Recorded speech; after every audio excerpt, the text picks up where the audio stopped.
আসসালামু আলাইকুম everyone, welcome back to my channel রমণীর কুকিং লাইফ। আজকের পর্বে সবাইকে স্বাগতম জানাচ্ছি হোমমেড সয়া সসের রেসিপিটা দেখার জন্য। যে কোনো ধরনের চাইনিজ খাবার থেকে শুরু করে বিভিন্ন ধরনের রান্নায় কিন্তু এই সয়া সসের ব্যবহার হয়ে থাকে।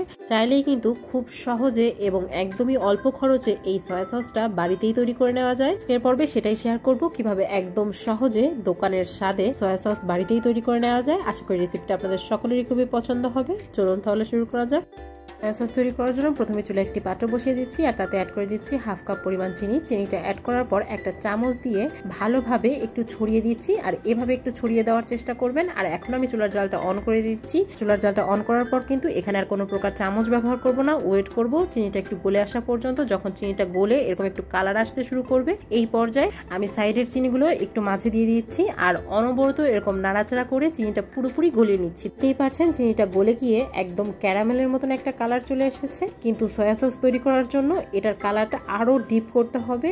এর জন্য অনবরত নাড়াচাড়া করে আরো কিছুক্ষণ জাল করে নিচ্ছি। আর এখানে একটা কথা বলে রাখি, অবশ্যই চিনিটা জাল করার একদম শুরু থেকে শেষ পর্যন্ত চুলার জালটা একদম লো আঁচে রেখে এভাবেই নাড়াচাড়া করে জাল করে নিতে হবে আর ডিপ কালার নিয়ে আসতে হবে। একটু খেয়াল করে দেখলেই বুঝতে পারবেন আমি যে চিনিটা জাল করে নিচ্ছি এখান থেকে কিন্তু কোনো প্রকার ধোঁয়া উঠছে না। যদি ধোঁয়া ওড়ে সেক্ষেত্রে বুঝতে হবে এই চিনিটা কিন্তু পুড়ে গিয়েছে আর এটা দিয়ে সস তৈরি করলে সসটা তেতো হয়ে যাবে।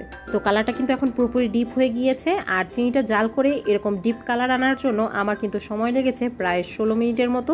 এখন সয়া সস তৈরি করার জন্য মেজারমেন্ট কাপের 1.5 কাপ পানি অ্যাড করে দিচ্ছি আর দেখতেই পাচ্ছেন পানিটা অ্যাড করার পর কিন্তু ক্যারামেলটা এরকম জমাট বেঁধে গিয়েছে। এতে ভয় পাবার কিছু নেই, কিছুক্ষণ জাল করে নিলেই কিন্তু এই ক্যারামেলটা আবারও গলে যাবে আর পানির সাথে পুরোপুরি মিশে যাবে। চুলার জালটা মিডিয়াম আঁচে করে দিয়ে কিছুক্ষণ জাল করার পর দেখতেই পাচ্ছেন ক্যারামেলটা পুরোপুরি পানির সাথে মিশে গিয়েছে আর কত সুন্দর একটা কালার এসেছে। এই পর্যায়ে এখানে অ্যাড করে দিচ্ছি আমি 1 চা চামচ পরিমাণ লবণ, 1 চা চামচ পরিমাণ টেস্টিং সল্ট আর 1 চা চামচ পরিমাণ চিনি। সাথে অ্যাড করে দিচ্ছি 4 টেবিল চামচ পরিমাণ ভিনেগার। আর এই ভিনেগারটা অ্যাড করার কারণে কিন্তু এই সয়া সসটা দীর্ঘদিন পর্যন্ত নর্মাল টেম্পারেচারে ভালো থাকবে। একটা চামচ দিয়ে নাড়াচাড়া করে সবকিছু একসাথে ভালোভাবে মিশিয়ে নিচ্ছি আর প্রায় 3 থেকে 4টা বলক আসা পর্যন্ত ওয়েট করছি। 3 থেকে 4টা বলক আসলে চুলার জালটা আমি অফ করে দিচ্ছি। আর দেখতেই পাচ্ছেন এখন কিন্তু আমাদের সয়া সসটা পুরোপুরি রেডি। আর এটা এই পর্যায়ে একটু পাতলা মনে হলেও এটা যখন ঠান্ডা হবে তখন কিন্তু অনেকটাই গাঢ় হয়ে যাবে।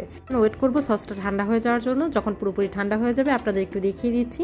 দেখুন সয়া সসটা কতটা গাঢ় হয়েছে, একদম ডার্ক সয়া সসের মতো। আপনারা চাইলে কিন্তু এটা আরেকটু জাল করে একদম ঘন যে ডার্ক সয়া সসটা আছে সেরকমই তৈরি করে নিতে পারবেন। আর এই সয়া সসটা কিন্তু আপনারা নর্মাল টেম্পারেচারে 6 মাসের জন্য সংরক্ষণ করতে পারবেন আর চাইলে কিন্তু ফ্রিজে নর্মাল চেম্বারে রেখে 1 বছরের জন্য সংরক্ষণ করতে পারবেন। এখানে একটা কথা বলে রাখি, ন্যাচারালি সয়া সস তৈরির প্রসেসটা কিন্তু খুবই লং। হচ্ছে সয়া সস তৈরির একটা সাবস্টিটিউট প্রসেস, কিন্তু এর টেস্ট হুবহু দোকানের কেনা সয়া সসের মতো হয়ে থাকে। চাইলে কিন্তু খুব সহজে বাড়িতে এভাবেই সয়া সস তৈরি করে নিতে পারবেন। আশা করি আজকের রেসিপিটা সকলেরই খুবই পছন্দ হবে। আর রেসিপিটা পছন্দ হলে ভিডিওতে একটি লাইক দিয়ে চ্যানেলটি সাবস্ক্রাইব করে পাশে থাকার অনুরোধ রইল। আবার দেখা হবে নতুন কোনো রেসিপি নিয়ে নতুন কোনো ভিডিওতে। আল্লাহ হাফিজ।